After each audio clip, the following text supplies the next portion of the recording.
श्री स्वामी समर्थ. अनेक वेळा आपल्यासोबत असं होतं की मनात खूप साऱ्या गोष्टी आपण दाबून ठेवलेल्या असतात. त्याचे मनावरती दडपणही खूप असते आणि कुणाला तरी त्या गोष्टी सांगितल्याशिवाय आपले मन हलके होत नसते. पण मूळ समस्या अशी असते की त्यावेळी जी आपली मनस्थिती असते, जी विचार करण्याची पातळी असते, ती कोणी समजू शकेल असे कधीच नसते. शिवाय कोणाला मनातले सांगायचे तर ती व्यक्ती ती गोष्ट फक्त स्वतःपर्यंत ठेवत नसते. ती या गोष्टी कोणाला तरी कधी ना कधी सांगणारच आहे.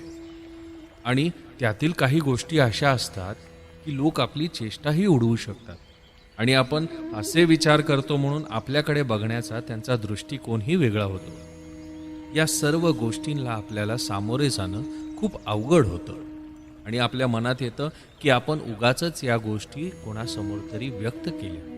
आणि मग या अनुभवाचा परिणाम असा होतो की पुढे पुढे आयुष्यात आपण कोणाला काहीच सांगत नाही, सगळ्या गोष्टी मनात दाबून ठेवू लागतो, ज्याचा काळांतराने आपल्या मनावरती, आपल्या शरीरावरती आणि आपल्या स्वभावावरतीही परिणाम होऊ लागतो.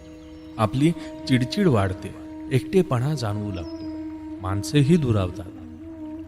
यालाच आजच्या जगात डिप्रेशन असे नाव दिले आहे. पण या डिप्रेशनचा लोकांनी नुसता बाऊ करून ठेवलेला आहे. हे खरं आहे की या जगात कुणीच अशी व्यक्ती नाही जिला आपण काही सांगितले तर ती गोष्ट त्यांच्यापर्यंतच राहील. कधी ना कधी, कळत न कळत, कुणा ना कुणासमोर ती गोष्ट ती व्यक्ती बोलूनच जाणार आहे. मग अशा परिस्थितीत आपण करायचे तरी काय? गोष्टी मनात दाबून स्वतःला त्रास करून घ्यायचा नाही. या सगळ्या गोष्टी, मनावरचे दडपण आपण एका व्यक्तीला सांगू शकतो. ती व्यक्ती या गोष्टींना कोणालाही समजू देणार नाही, उलट त्यावरती मार्ग काढायला आपल्याला मदतही करेल. ती व्यक्ती म्हणजे आपली स्वामी माऊली. ऐकायला जरा बालिश वाटेल पण तितकेच सत्य आहे. लक्षात ठेवा, ज्या गोष्टी खऱ्या असतात त्यांच्यावरती विश्वास सहज बसत नसतो, पण या उलट वाईट गोष्टींवरती, चुकीच्या गोष्टींवरती लगेच विश्वास बसत असतो. चांगल्याला नेहमी परिश्रम करावे लागते. उदाहरण घ्यायचे म्हटले तर दिवसभरात 10 लोक आपल्याला म्हणत की आज तुम्ही फार छान दिसत आहात. त्यावरती आपला काही विश्वास बसत नाही. पण कुणीतरी अशी एक व्यक्ती येते जी आपल्याला म्हणते की आज जरा विचित्र दिसत आहेस किंवा आजचा ड्रेस तुला चांगला दिसत नाहीये. तर ही गोष्ट, हा विचार आपल्या डोक्यात सारखा फिरत राहणार.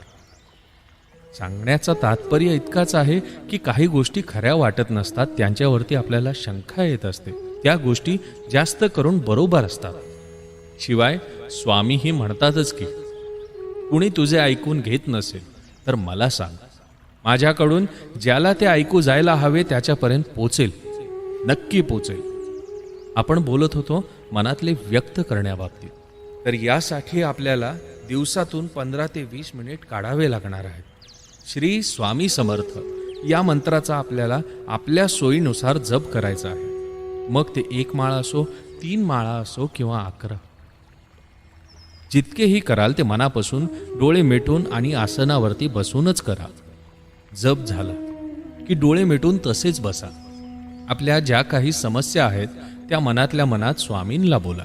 हवे तर गाराणेही घाला. लहानपणी कुणी मारले तर कसे रडत रडत आईकडे जाऊन सांगायचो, त्याच भावाने या सगळ्या गोष्टी बोला. करून तर बघा. ऐकायला तुम्हाला पोरकट वाटत असेल पण ही गोष्ट खूप प्रभावी आहे.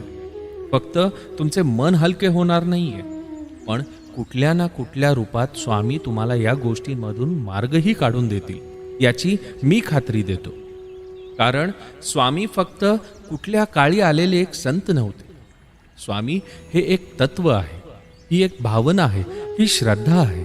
आणि सर्वात महत्त्वाचे म्हटले तर स्वामी ही आपली माऊली आहे. आयुष्यात जो त्रास होतो तो आपण माऊलीशिवाय कोणाला सांगणार आहे? या व्हिडिओ बघणाऱ्या सर्व लोकांपैकी किमान 1 ते 2% लोकांनीही जर हे मनापासून केले ना, तर हा व्हिडिओ बनवणे सार्थक झाले असे आम्हाला वाटेल. आणि जर का तुम्ही हे करून बघितलं असेल आणि तुमच्या समस्यात काही फरक पडला असेल, जो पडणारच आहे, तर कृपया कमेंट्समध्ये नक्की कळवा.